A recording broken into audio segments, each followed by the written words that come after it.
Good evening, I'm Karen Sullivan, publisher of Orenda Books, and this is Orenda Books at Bedtime.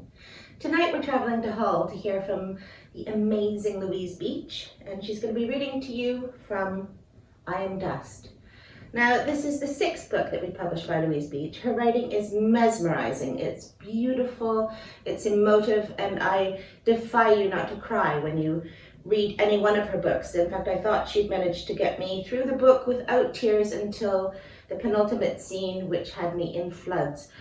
Now, this is quite different from her other books. It's a psychological thriller, but it's also a ghost story. It's set at a haunted theatre. There are Ouija boards. There's a bit of coming of age here. It's more than I can actually even describe, but I urge you to read it because you will never forget this book. Now, let me tell you a little bit about what it's about.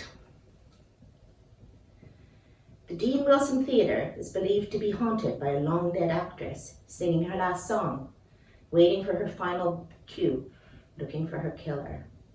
Now Dust, the iconic musical, is returning after 20 years.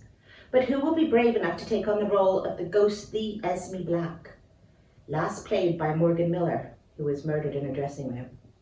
Theatre usher Chloe D is caught up in the spectacle. As the new actors arrive, including an unexpected face from her past, everything changes.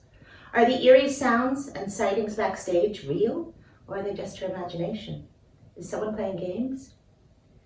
Not all the drama takes place on stage. Sometimes murder, magic, obsession, and the biggest of betrayals are real life.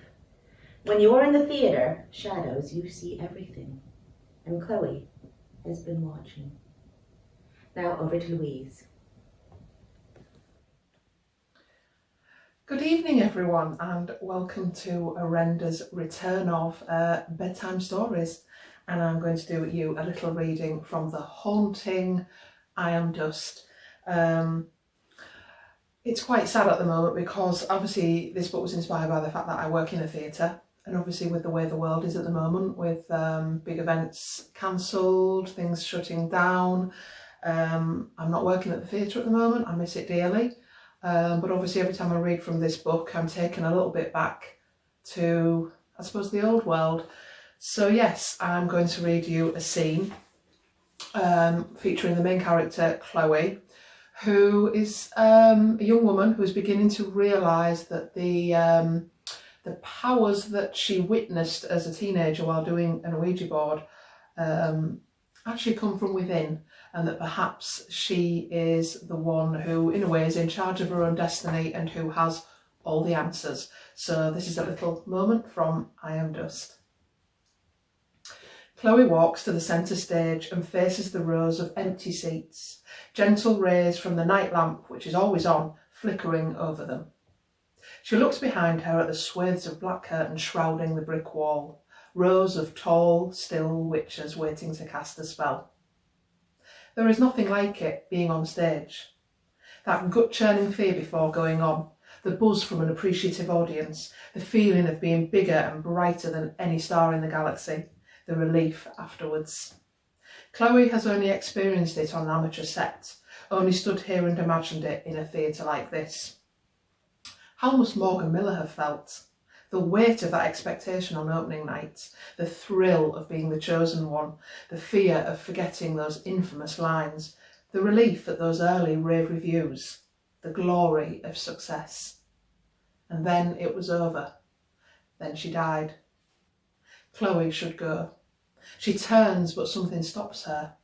Something drags her gaze upwards to the back of the auditorium. There's someone there. Someone as real as Chloe, yet as ethereal as a ghost, a woman, milky dress fluid, golden hair cascading, face obscured by a netted veil. I'm still here. Chloe imagines that the eyes beneath are grey, imagines that the mouth beneath opens up and familiar words pour out. I am dust. It's Morgan Miller. Chloe realises her trousers are damp and touches her thigh. Has she urinated in fear? No, she can smell it. It's blood. Blood? Her scars are bleeding, her wounds are open. Then the night lamp goes out. Blackness. Chloe runs towards the light in the corridor. She looks back just once and is sure for a moment that the lamp flickers back on and that a large black bird is standing on the ledge above it, feathers as sleek as oily water. Thank you very much. I hope you sleep well after that. Thank you so much, Louise.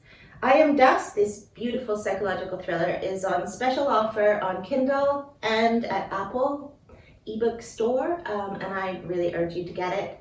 You won't forget this book in a hurry. That's all, folks. See you next week on Orenda Books at Bedtime.